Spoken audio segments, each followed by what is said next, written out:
Do you ever go to any Hollywood parties? No, life is too short for that. I wouldn't waste my time. There are so many interesting and wonderful things in the world that a man could achieve and experience.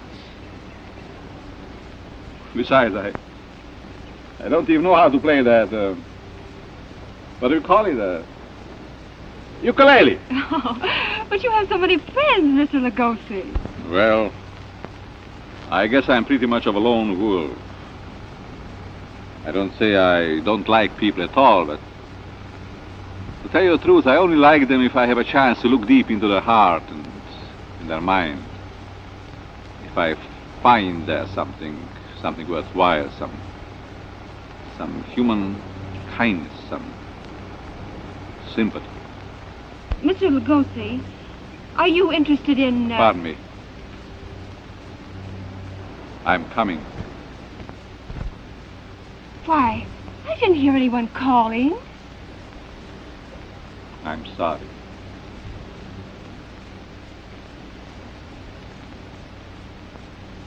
Oh, yes. Oh, yes, I understand.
Ironically, it was in Transylvania on October 20th, 1882, in the quiet town of Lugos, Hungary, that Bela Ferenc Dejo Blasco was born.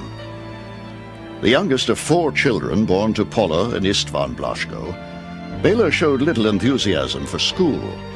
He much preferred music and singing, interests that were not shared by his banker father, a strict disciplinarian who expected his son to follow in the footsteps of his older brothers and learn a conventional trade. But from an early age, Bela demonstrated a headstrong nature that rivaled that of his father, and the tension that grew between them was fierce and palpable. He left home when he was 12 years old to go out and make his way in the world. My father at that time wanted to quit school and had an ambition to be an actor, and so he worked starting when he was very young and was independent. His parents thought that he should stay in school, and so apparently there was quite a rift between my father and his parents.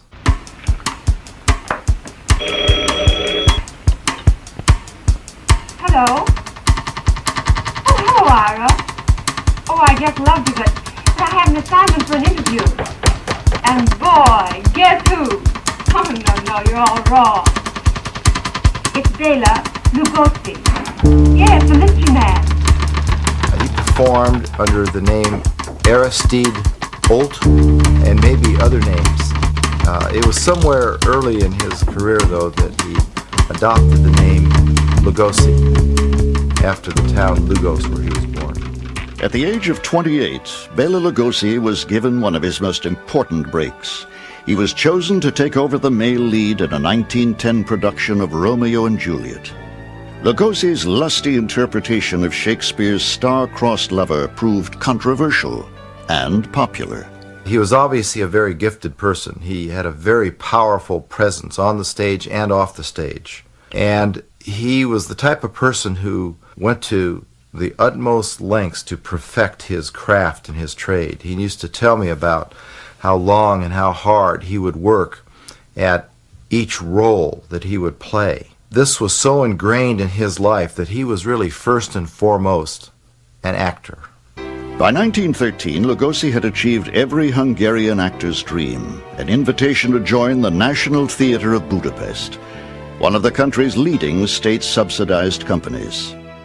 Though his work was limited to supporting roles, the National Theatre offered him the chance to work with the most distinguished actors and directors of his generation. A generation soon lost to what became known as the Great War.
Come with me.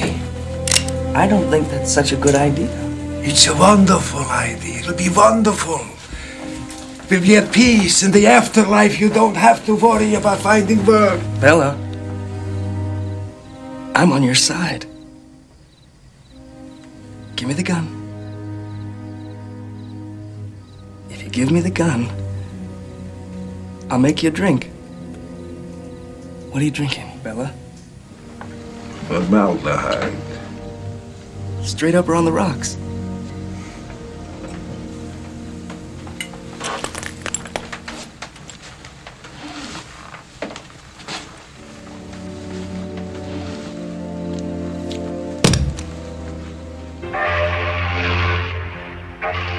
But despite this success, Bela grew increasingly dissatisfied with life in Germany. Unable to return to Hungary, he worked his way across the Atlantic as a ship's engineer. Landing in New Orleans in the summer of 1921, he found his way to New York City, where he managed to obtain political asylum. My father was a very well-read, far-thinking person. He had some vision or idea of the greatness that America would become. He was really a very profound American inside. That's what he would tell me. He really believed in this country. Now living the life of a European exile, Bela married Viennese-born actress Ilona von Montag. But the marriage soon collapsed over issues of jealousy and professional rivalry. Unfamiliar with the English language, Bela attempted to start a Hungarian repertory company. When he did find work in English-speaking theaters, he memorized his lines phonetically, one syllable at a time. The result was a deliberate and highly inflected vocal style that would become his trademark. Hungarian's very unusual in that here it is in the middle of Europe, unaffected by the Romance languages, unaffected by any other languages, frankly, sounding unto itself. It's a very hard accent to lose. Lugosi could never get rid of it. He tried. He could sometimes almost get rid of it, but never quite, you know. You're Hungarian, aren't you, Mr. Lugosi? Yes, I am. What I mean, I'm Hungarian by birth. I'm an American now. Well, why did you leave Hungary? Political reasons. After the war, I participated in the revolution, and later, I found myself on the wrong side. On October 5th, 1927, Bela Lugosi's performance in Dracula took Broadway by storm. At the age of 44, and with hundreds of stage and screen roles behind him, Bela Lugosi had become a star. When he did Dracula in 1927 on Broadway, it was startling. It was very sensual and very sexual. It wasn't something that was common. It's the attractiveness of evil that Lugosi brought to that role, taking the continental romantic sex appeal of the Valentino type of actor that was very popular in the mid-20s. The slick back hair, the aquiline features, the almost hypnotic power over women. That combines with his thick Hungarian accent, making the character romantic. Nothing like it had been done before. It was also at this time that Bela began a torrid and highly publicized love affair with film star Clara Bow, America's it girl. The national embodiment of relaxed jazz-age morality, Bow's sexual exploits had become legendary, and her liaison with Broadway's most famous vampire only fueled public and private curiosity. But for Lugosi, the actress's charms were not enough to distract him from his ultimate goal, to star in Universal Pictures' upcoming production of Dracula.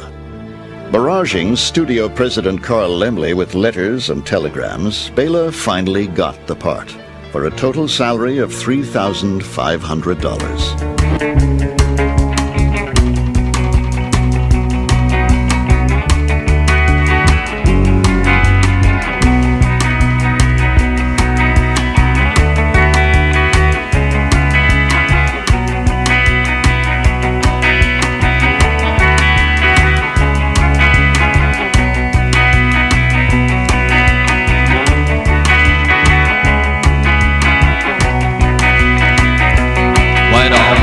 Translucent black capes back on the rack.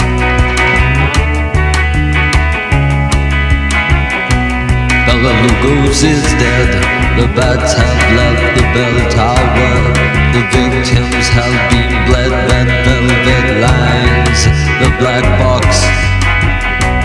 Bela Lugosi's dead.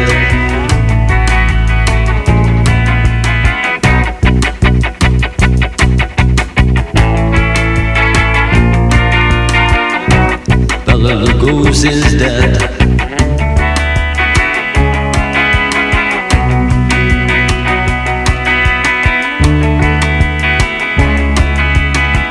I'm dead, I'm dead, I'm dead.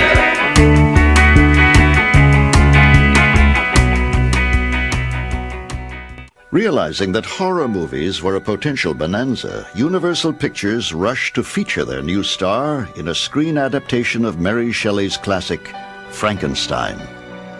Submitting to a makeup test, Bela disapproved of playing a mute role, especially one in which his handsome features would be buried under pounds of makeup.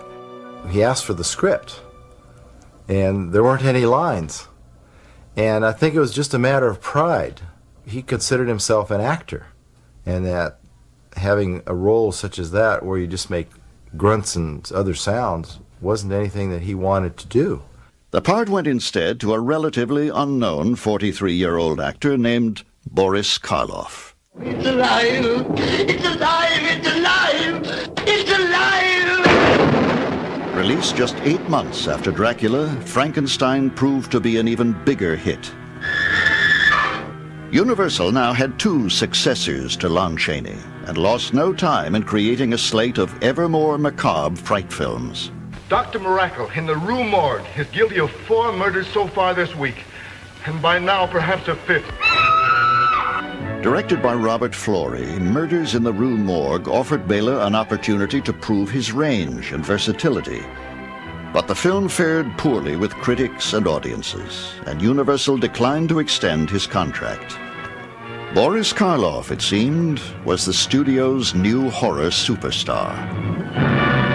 Lugosi made a mistake by not taking the monster. Had he played the monster, I think that he would have softened that image of the vampire. I think he would have gone on to be recognized by the audiences as a rather versatile actor who could do different things. Mr. Lugosi, I know you're very busy, but can I have your autograph? Certainly.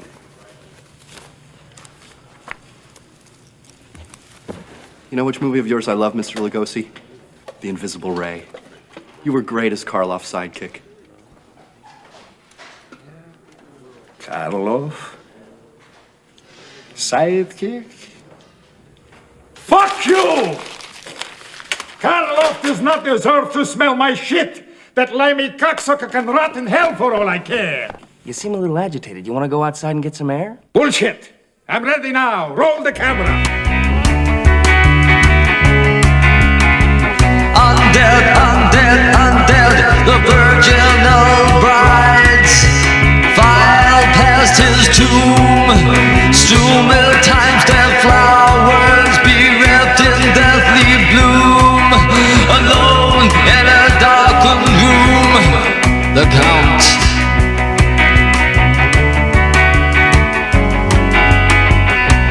Bela Lugosi is dead.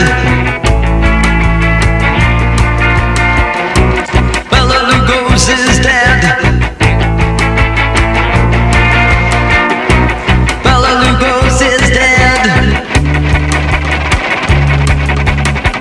Undead, undead, undead. Undead, undead, undead.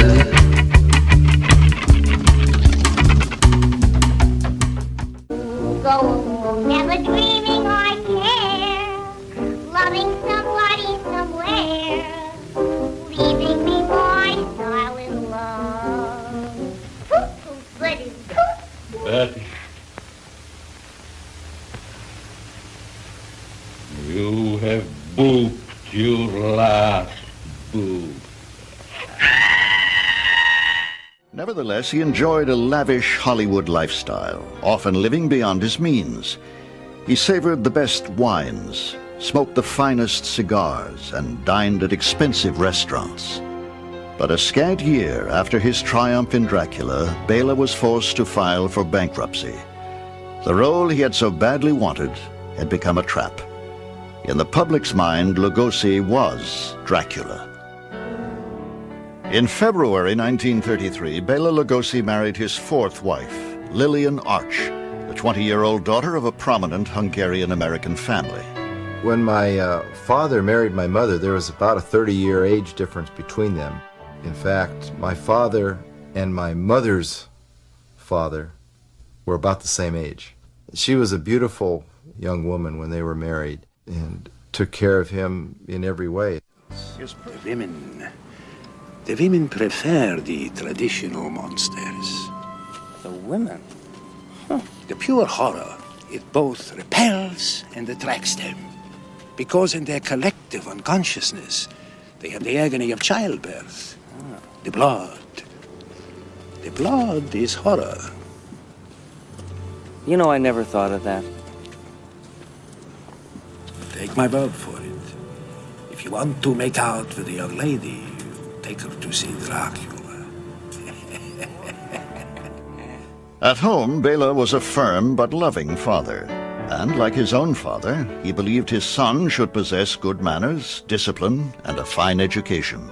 He was always teaching me about being honest, being hardworking, and I started military school when I was 6 years old. And I think that he felt that this was his duty to do that, to bring his son up to achieve. He loved his family. He paid a lot of attention to me when I was at home. His friends were artists and musicians, and so he would have parties where there would be, music and dancing and lively discussion. Dad collected stamps, so there'd be times which would be quiet time when he would be sitting there putting the stamps in the books. I also remember that he loved dogs, and we always had big dogs around the house. I have very nice memories about my father. Now in his 60s, Bela Lugosi began suffering from debilitating leg and back pain. Here, get away from that tree.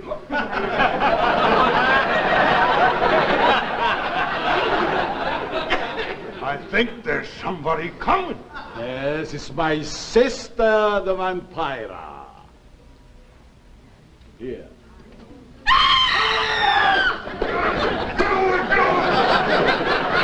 Your own hole, will you?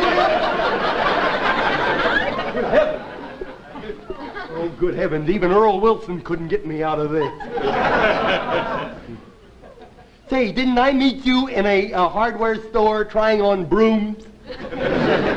We're wasting our precious time. I have to prepare the laboratory. Oh, it's so wonderful a night for an operation. The moon is full. Here, stop that. That ain't a real moon. Sam put that up there. Stop it, will you? You'll have every dog in the neighborhood over here. You'll watch him. I open the laboratory. Come. Would you like to go out with me after you're dead? Would I like to go out with you? Now is your chance to send the kids out of the room. I hate it when she interrupts the picture. She doesn't show him the proper respect. Charlie from I think she's a honey. talk about the living dead. And then I tried Look at meeting those some jugs. But he stood me up at the restaurant. I guess I shouldn't have picked a steakhouse. And then I went out with the wolf man. Ugh, what an evening. I didn't know whether to kiss him goodnight. You will come under my spell. You will be my slave. Lugosi was not well at all in the picture. It was just a question of patience and working with Lugosi because of his health problem, whatever it was. He had a leg pain problem that started many years back and had been prescribed some drugs for that pain, and he became medically addicted to those drugs. This medical addiction was for now a well-kept Hollywood secret. Bela Lugosi was still capable of giving a fine performance. But in Hollywood, giving a fine performance is never enough. Bela Lugosi would have to give more. Do you believe in vampires? Yes. 3 of them I married. Well, what was your first mystery play? It was Dracula. Or did the role depress you? Very much. It haunted me. I often dreamed of the dead. In the morning when I woke up, I was tired and depressed. Desperate, he accepted a small role in an ultra-low-budget exploitation picture directed by a young man with more ambition than talent, Edward D. Wood, Jr.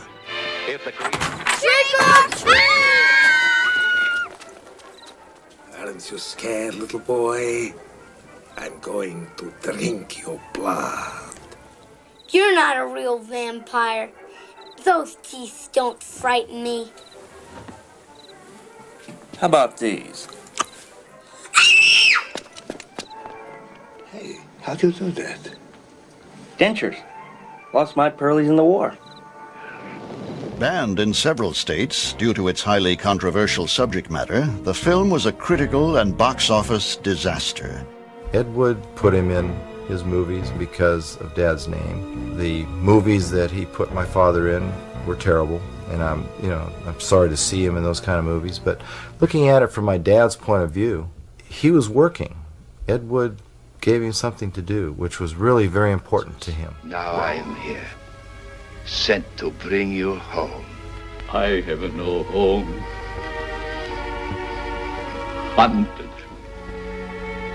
Despised. Living like an animal. That I will show the world that I can be its master. By 1954, Lugosi's lifestyle and chemical dependency had severely damaged both his health and his marriage. It was very hard for both my mother and my father to separate and become divorced. They loved each other very much, but my mother just could not get along anymore with the way he was in his later years. My mother was always trying to help him not be addicted. She would administer the shots, and I know that she would give him shots with nothing in it from time to time just to try and help him out. And all this took its toll. Bella.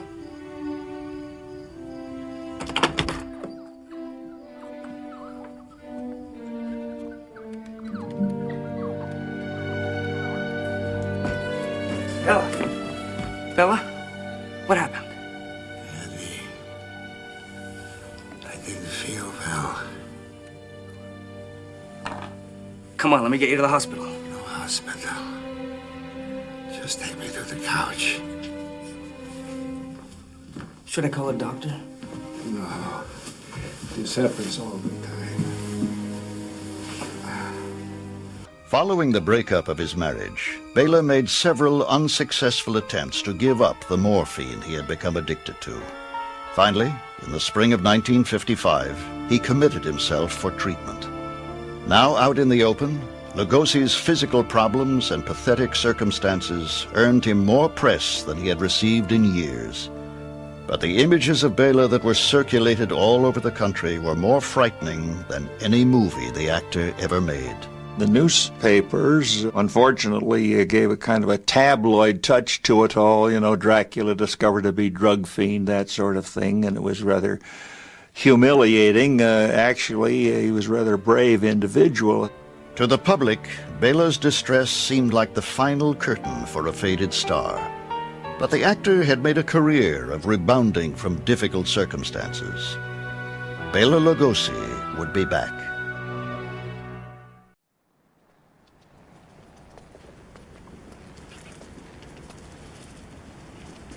Eddie, I want to make another picture. When are we going to make another picture? Oh, soon, Bella. Very soon.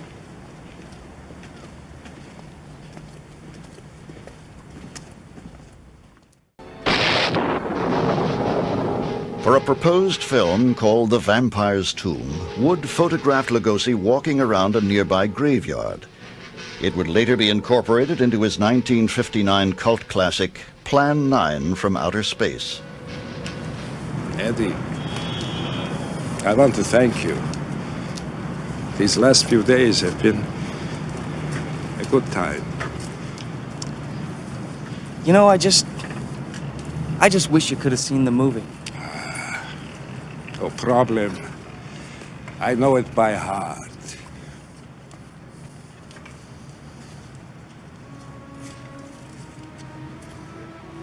Home. I have no home. Haunted. Despised. Living like an animal. The jungle is my home. But I shall show the world that I can be its master. I shall perfect my own race of people. A race of atomic supermen that will conquer the world! Mr. Lugosi, can I have your autograph, please? Certainly. Well, that was incredible. I mean, you're just as great as you ever were. Matter. I'm 74, but I don't know it. When the brain is young, the spirit is still vigorous. Like a young man. But sadly, Bela's dreams of a comeback were not to be. On August 16th, 1956, death came quietly to the 73-year-old actor who had made a screen career playing characters who never died. He never did lose his pride. He knew what he had accomplished in his lifetime. Yet his circumstances were not good near the end of his life. I'm glad that he could be working all the way down to the end. He died with a script in his hand. Bela had always said that he wanted to be buried in his cape, and Hope said, let's do it. And I said, well, if you're going to do that, then let's go all the way and send his full dress to the mortuary. And that's what he was buried in. I remember standing by his coffin. I thought, well, Bela, it's almost as though you might expect a director to call cut and that you would rise from your coffin one more time. He looked very, very impressive.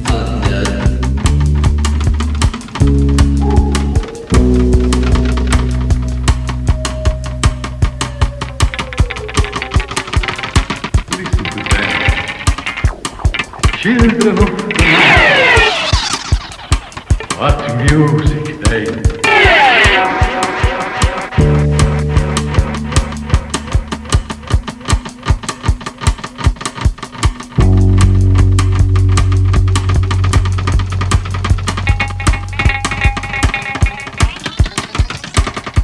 Thank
you.